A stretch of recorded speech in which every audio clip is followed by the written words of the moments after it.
കോഴിക്കോടെത്തുന്ന എല്ലാവർക്കും പരിചിതനായ സുപരിചിതൻ നമ്മുടെ ഈ അഭിവാദ്യം അർപ്പിക്കാൻ വേണ്ടി മാത്രം വന്നാണെന്ന് അദ്ദേഹം പ്രധാനത്തിൽ സംസാരിക്കുന്നത് അദ്ദേഹത്തെ ക്ഷണിക്കുന്നു. നമസ്കാരം. ആശാ വർക്കർമാരുടെ സമരം 44-ാം ദിവസമാണ്. ഇങ്ങനെ സമരസഹായ ഫണ്ടോ അങ്ങനെ എന്തെങ്കിലും ഉണ്ടോ? ഉണ്ട്. എങ്കിൽ എല്ലാവരും നമ്മളെന്തെങ്കിലും തന്നെ സ്വീകരിക്കുമല്ലോ അല്ലേ? അപ്പോൾ എനിക്ക് കൂടുതലായിട്ട് എന്തെങ്കിലും ചെയ്യണമെന്നുണ്ട്. പക്ഷെ നമ്മുടെ പ്രായോഗിക ബുദ്ധിമുട്ടുണ്ട്. അത് കാരണം നമുക്ക് വർഷത്തിലൊരു സിനിമയുള്ളൂ. പിന്നെ ഇങ്ങനെ എന്തെങ്കിലുമൊക്കെ ഈ ഉദ്ഘാടനങ്ങളോ അങ്ങനെ എന്തെങ്കിലുമൊക്കെ പോകുമ്പോൾ നമുക്ക് കിട്ടുന്ന ഫണ്ടാണ് കിട്ടുക. അപ്പോൾ ഞാൻ ഇങ്ങോട്ട് വരാനും വൈകാനുള്ള കാരണം നമുക്കിപ്പോൾ അമ്പലമായാലും മറ്റുള്ള ഷോപ്പിൻ്റെ ഒക്കെ ഇനോഗ്രേഷനൊക്കെ വരുമ്പോൾ കിട്ടുന്ന ചെറിയ പൈസയാണ്. അപ്പോൾ 2-3 പ്രോഗ്രാംസ് കഴിഞ്ഞ് എൻ്റെ ഒരു കുറച്ച് ക്യാഷ് ഉണ്ട്. ചെറിയൊരു പൈസയാണ്. ഞാനൊരു 50,000 രൂപ ഇപ്പം തരാം. ആരെയാണ് മേഡം കൊടുക്കുന്നത്? മേഡത്തിൻ്റെ തന്നോ?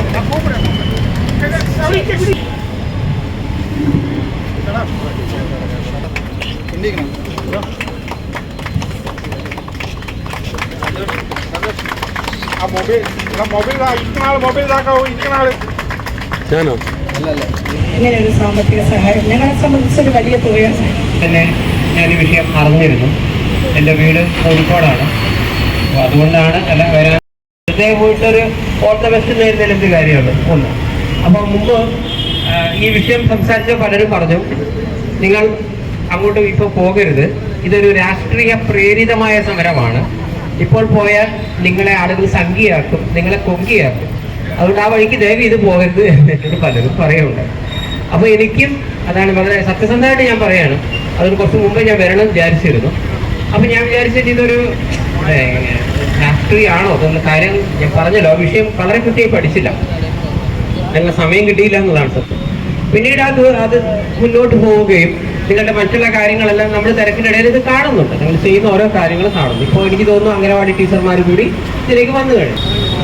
ഇതിപ്പോ ഒരു രാഷ്ട്രീയ പ്രേരിതം എന്ന് പറയാൻ പറ്റുമോ? ഇപ്പോൾ കേരളത്തിലെ മുഴുവൻ ആശാ വർക്കർമാരും പ്രത്യേക രാഷ്ട്രീയത്തിലോ അല്ലേ എല്ലാവരും അങ്ങനെ ആവണമെന്നില്ലല്ലോ, അങ്ങനെ വരില്ല. മാത്രമല്ല പിന്നീട് ഞാൻ ആലോചിച്ചു ഇതൊരു ഉപജീവനത്തിന് വേണ്ടി അല്ലേ, ഒരു ബേസിക്സിന് വേണ്ടിയിട്ടുള്ള ഒരു സമരമാണ്, അല്ലാതെ ഞങ്ങൾക്ക് ഇതും കൂടെ വേണോ അതും കൂടെ വേണമെന്ന് പറഞ്ഞിട്ടല്ലല്ലോ. ഇതിനെ പോകുമ്പോൾ എല്ലാവിധ ആശംസകൾ നേരുന്നു എന്ന് പറയുന്നത് കൊണ്ട് മാത്രം അതുകൊണ്ടൊരു കാര്യമുണ്ടെന്ന് എനിക്ക് തോന്നുന്നില്ല. കാരണം മുമ്പ് എന്നോട് എൻ്റെ അമ്മ പറഞ്ഞൊരു കാര്യമാണ്, സഹായിക്കാൻ കഴിയാത്തവൻ സഹതപിച്ചിട്ട് കാര്യമില്ല എന്ന്. എന്ത് കാര്യമായാലും നമ്മൾ അയ്യോ ഇങ്ങനെ ഒരു അവസ്ഥ വന്നല്ലോ, എന്നോട് അമ്മ ഒരു എക്സാമ്പിൾ സഹിതം പറഞ്ഞാണ്. ഇപ്പൊ എല്ലായിടത്തും ഒരു അന്ധകാരമാണെങ്കിൽ നമ്മൾ അവിടെ പോയിട്ട് ഈ അന്ധകാരം ഉണ്ടാക്കിയവനെ പറഞ്ഞിട്ട് കാര്യമില്ല, അന്ധകാരം കണ്ട് പേടിച്ചോടിയിട്ട് കാര്യമില്ല, അല്ലെങ്കിൽ ഞാൻ ഇവിടെ നിൽക്കുന്നില്ല എന്നാണ് ഓടിയിട്ട് കാര്യമില്ല. ഇതൊന്നും അല്ല വേണ്ടത്. അന്ധകാരമാണെങ്കിൽ അവിടെ പോയിട്ട് ഒരു മെഴുകുതിരിയും കത്തിക്കുക. മെഴുകുതിരി കൊണ്ട് മൊത്തം വെളിച്ചം കിട്ടുന്നില്ല, പക്ഷേ ആ മെഴുകുതിരി കൊണ്ട് ഒരു കുഞ്ഞു സ്ഥലത്തെങ്കിലും ഒരു വെളിച്ചം കിട്ടിയാൽ അതൊരു കാര്യമാണ്. അല്ലെ വിശക്കുന്നവനെ കണ്ടു കഴിഞ്ഞാൽ നിനക്കിങ്ങനെ വിശപ്പ് വന്നല്ലോ, അല്ലെ വിശപ്പ് എന്ന് പറഞ്ഞിട്ടൊരു കവിത എഴുതി ഞാനൊരു സാംസ്കാരിക ആളാണ് അതും വെച്ചിട്ട് ഞാനൊരു അവാർഡ് വാങ്ങിക്കൊണ്ട് കാര്യമില്ല. വിശക്കുന്നവനെ കണ്ടാൽ നിങ്ങളുടെ മുന്നിൽ 2 ഓപ്ഷനുള്ളൂ. അമ്മ പറഞ്ഞു ഒന്നുകിൽ പോയിട്ട് എന്തെങ്കിലും ഭക്ഷണം വാങ്ങിച്ചു കൊടുക്കുക, ഓപ്ഷൻ എ. കയ്യിൽ പൈസ ഇല്ലെങ്കിൽ ഇങ്ങനെ ആളെ കണ്ടിട്ടില്ല എന്നുള്ള നീ മരിയാണ്ട് ഓപ്ഷൻ. ഇത് രണ്ടും നല്ലതാ, കുഴപ്പമില്ല. അതല്ലാതെ അയ്യാട്ടാ അങ്ങേക്ക് ഇങ്ങനത്തെ ഒരു വിഷമം വന്നല്ലോ എന്നിട്ട് ഓൾറെഡി വിഷമിരിക്കുന്നവർ ഒന്നുകൂടെ വിഷം കൂട്ടേണ്ട ആവശ്യമില്ലല്ലോ, അല്ലെങ്കിൽ അവനെ മുന്നിൽ നിർത്തി ചാരിറ്റി പിരിവ് നടത്തി 10 രൂപ ഉണ്ടാക്കേണ്ട ആവശ്യമില്ലല്ലോ. അതുകൊണ്ട് ഞാൻ ഇവിടെ വരാൻ ലേറ്റ് ആയതിന്റെ രണ്ടാമത്തെ കാരണം, എന്തെങ്കിലുമൊക്കെ ഒരു പ്രോഗ്രാം കഴിഞ്ഞ് എന്തെങ്കിലും കയ്യിൽ ഒരു 10 രൂപ വന്നതിന് ശേഷം എന്തെങ്കിലും ഒരു സഹായം ചെയ്യാം. ഞാൻ വെറുതെ ഇവിടെ വന്നിട്ട് എനിക്കിപ്പോൾ എൻ്റെ ഒരു ഫോട്ടോ കാണിക്കലോ അല്ലെങ്കിൽ സന്തോഷപ്പെട്ടിട്ട് വന്നു എനിക്ക് ആരും മുന്നിലൊന്നും ജാട കഴിഞ്ഞിട്ട് താല്പര്യമില്ല. അപ്പം കലാകാരന്മാരെന്ന് പറയുന്ന ഒരു മിനിമം സാമൂഹ്യ പ്രതിബദ്ധത വേണമല്ലോ, അല്ലാതെ ഇപ്പം നമ്മൾ സിനിമയിൽ പാവങ്ങളെ സഹായിച്ചു, സിനിമയിൽ എല്ലാ അനീതിക്കെതിരെ പൊരുതുന്നു, സിനിമയിൽ ഇങ്ങനെ ചെയ്യുന്നു. മേഡം നമ്മൾ സിനിമയിൽ 100 ചെയ്യുമ്പോൾ ഒരു 10എങ്കിലും ജീവിതത്തിൽ വേണമല്ലോ, 10 ഇത്രയും ഞാൻ പറയുന്നു. അപ്പോൾ സിനിമയിൽ ദാരിദ്ര്യം വിറ്റ് അവാർഡ് വാങ്ങിക്കുന്നു, നേഴ്സുമാരുടെ പ്രശ്നത്തിൽ വളരെ ഭംഗിയായി ചെയ്ത് പൈസ ഉണ്ടാക്കുന്നു. സീരിയസ്ലി നേഴ്സുമാർ ഇവിടെ എന്തെങ്കിലും ചെയ്യുമ്പോൾ പൈസ ഒന്നും കൊടുത്തില്ലെങ്കിൽ അവിടെ പോയിട്ട് ഒരു ഐക്യദാർഢ്യം പഠിപ്പിക്കുന്ന ഒരു സാമാന്യ മര്യാദ ഉണ്ടാവില്ല. അപ്പോൾ ഇവിടെ പലപ്പോഴും എന്താ സംഭവിക്കുക വെച്ച് കഴിഞ്ഞാൽ നമ്മുടെ സാംസ്കാരിക നായകന്മാരെന്ന് പറയുന്ന ആരും തെറ്റെന്ന് ഞാൻ പറയുന്നില്ല.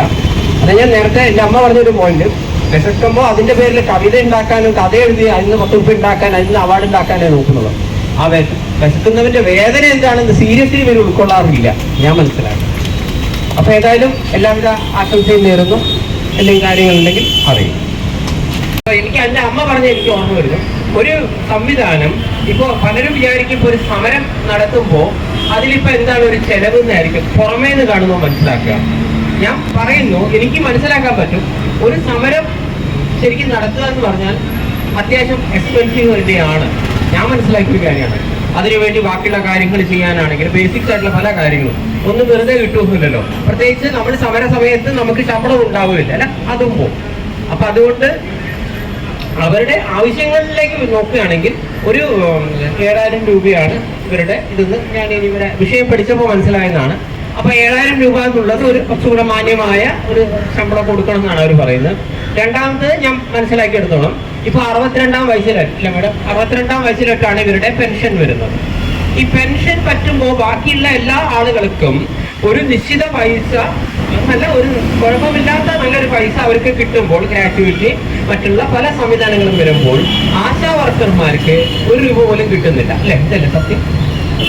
അപ്പൊ രണ്ടാമത്തെ ആവശ്യം അവർ പറയുന്നത് 62 വയസ്സ് പിന്നിട്ട് കഴിഞ്ഞാൽ അവര് ജോലിയിൽ നിന്ന് പിരിയുമ്പോൾ ഒരുവിധം മാന്യമായ 5 ലക്ഷം, ഒരു 5 ലക്ഷം രൂപയെങ്കിലും ഞങ്ങൾക്ക് കിട്ടണം എന്നാണ് അവരുടെ ആവശ്യം.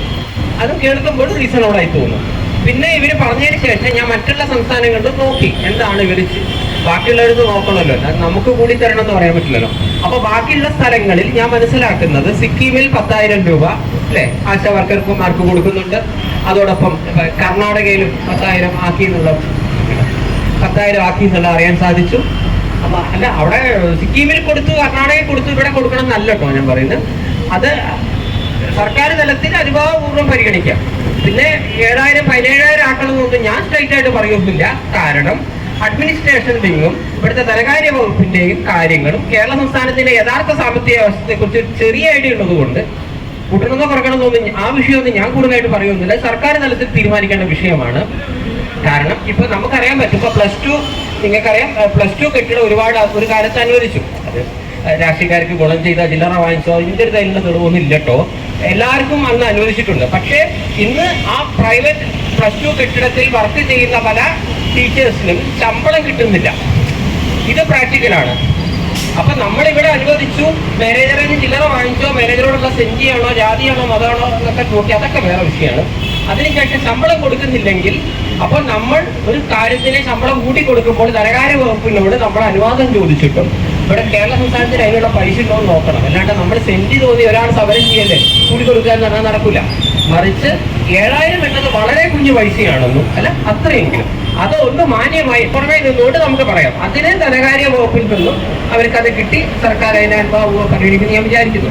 അതോടൊപ്പം ഇവർക്ക് ഈ 7,000 രൂപ ഒരു മര്യാദയ്ക്ക് പലപ്പോഴും കിട്ടുന്നില്ല. ഞാൻ ഇതിനുശേഷം ഈ ദിവസങ്ങളിൽ പല ആളുകളുമായിട്ട് സംസാരിച്ചപ്പോൾ എന്നോട് പറയുന്നത്, ഇവർ പലതരത്തിലുള്ള ഒരു മീറ്റിങ്ങിന് വിളിച്ചു, ഇവർ പോകുന്നില്ല എങ്കിൽ ഇവർക്ക് 700 രൂപയൊക്കെ കട്ട് ചെയ്യുള്ളൂ അല്ലേ? യെസ്. അപ്പൊ ഇങ്ങനെയുള്ള 1-2 മീറ്റിങ്ങിന് അവർ പങ്കെടുത്തിട്ടില്ലെങ്കിൽ ഉള്ളത്. പിന്നെ എനിക്ക് നേരിട്ട് അറിയാവുന്ന കാര്യമാണ്, എന്റെ നേരിട്ടുള്ള എക്സ്പീരിയൻസിൽ ഞാൻ പറയുന്നു, കൊറോണ പീരീഡിൽ ആ സമയങ്ങളിൽ ഈ പാവപ്പെട്ട ആശാ വർക്കർമാർ അംഗനവാടി ടീച്ചർമാരുടെ കഷ്ടപ്പാടെന്ന് പറഞ്ഞാൽ ആ 7,000-നോ 17,000-നോ നിങ്ങൾക്ക് വിലമതിക്കാൻ പറ്റൂല. അത് എനിക്ക് നേരിട്ട് അറിയാവുന്ന കാര്യമാണ്. അതിനിവർക്ക് എന്തെങ്കിലും എക്സ്ട്രാ കൊടുത്തിരുന്നോ?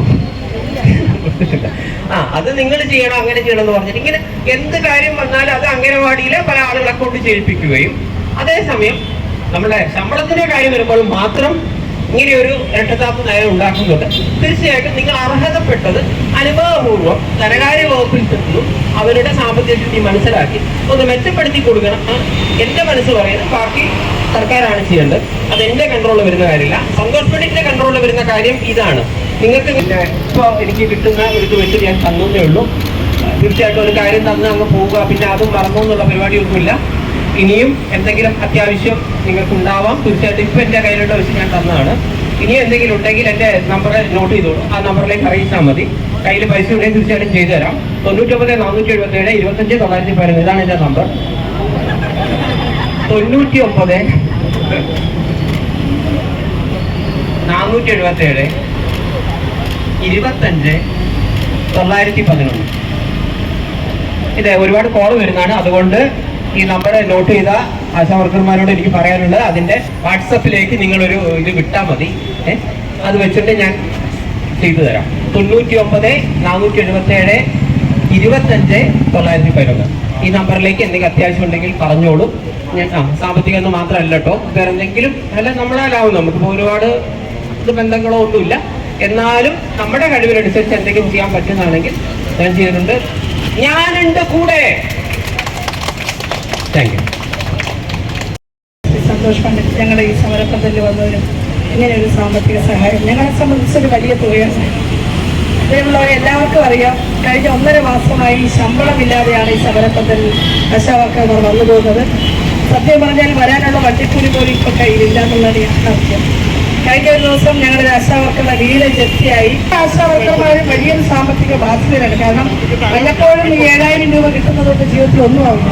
ആരും കടം കൊടുക്കാറില്ല, കാരണം കൃത്യമായി വരുമാനമില്ലാത്ത ആളുകൾക്ക് കടവും കിട്ടത്തില്ല. അപ്പൊ അങ്ങനെ അധികം വലിയ പ്രതിസന്ധിയിലൂടെയാണ് കടന്നു പോകുന്നത്. അതുകൊണ്ട് ഞങ്ങൾ ഈ തുക എന്ന് പറയുന്നത് ഞങ്ങളെ സംബന്ധിച്ച്, സമരസമിതിയെയും ഇവിടുത്തെ ആശാവർക്കർമാരെ സംബന്ധിച്ച് ഓരോ ദിവസവും മുന്നോട്ട് പോകാനുള്ള ഒരു വലിയൊരു സംഭാവനയാണ്. ഞങ്ങളത് വളരെ നീതിപൂർവമായി പ്രയോജനപ്പെടുത്തുന്നത്.